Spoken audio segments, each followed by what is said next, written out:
面对断联之后不纠缠的男人，女人心里到底是怎么想的呢？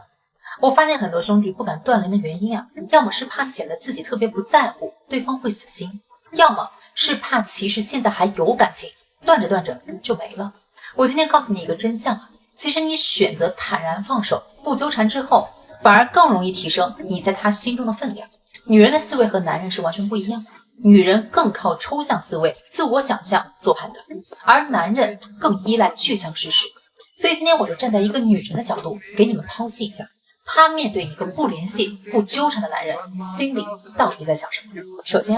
她的第一反应肯定是松了一口气，觉得自己终于解脱了，不用再应付你的情绪，不用纠结怎么回应，好像卸下了一个包袱。但这份轻松往往撑不了多久，她就会开始觉得不对了。他以前明明很在意我，就算闹矛盾也会主动挽回，这次怎么这么爽快就断联了？说不联系就不联系，一点留恋都没有。难道他根本没有那么喜欢我？他是不是也早就想飞了？其实说白了，男人选择断联不纠缠，无非就两种情况，要么是觉得自己主动了太多次，再低头只会更被动，所以不愿意再惯着对方的冷漠；要么是在这段感情里拉扯得太累，该做的都做了，实在没力气耗了，于是想通了，决定顺其自然。但是兄弟们，你要知道，女人有时候也是要面子的。在她提出分手时，她一定会幻想你去卑微挽留，求她不要离开的场景，以此来满足自己的自尊心和虚荣心。而你一句淡淡的“好，知道了”，反而能打破她的幻想，甚至会忍不住想你是不是有别人了，所以才那么干脆，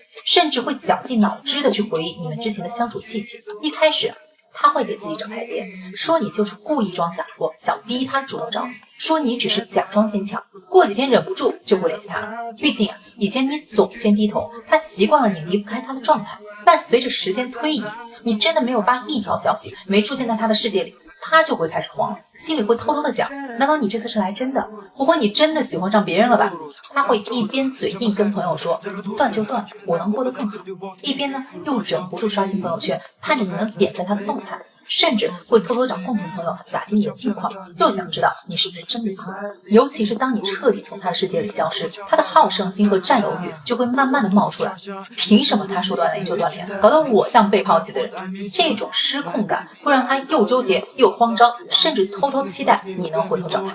有意思的是，要是你真的忍不住回头联系他，他又会开始洋洋得意，装出无所谓的样子。因为你的主动印证了他的猜想，他觉得自己又赢了，重新拿回了心理优势，当然就不会珍惜你的妥协了。所以当你不指责、不抱怨、不挽留，彻底从他的生活里抽离后，他会觉得自己像个透明人，好像跟你相处那么久，在你心里还是可有可无。这种强烈的挫败感会勾出他的好胜心，忍不住回头找你，要么试探着发消息，要么直接质问你，隐晦点的还会找共同朋友打听你的情况。要是听说你过得不好，他会暗自开心，可如果知道你过得很好，他反而会心态失衡。凭什么他跟没事人一样？难道这段感情就我一个人当真了？这种落差带来的落败感会让他心里堵得慌，从而对你越发的念念不忘。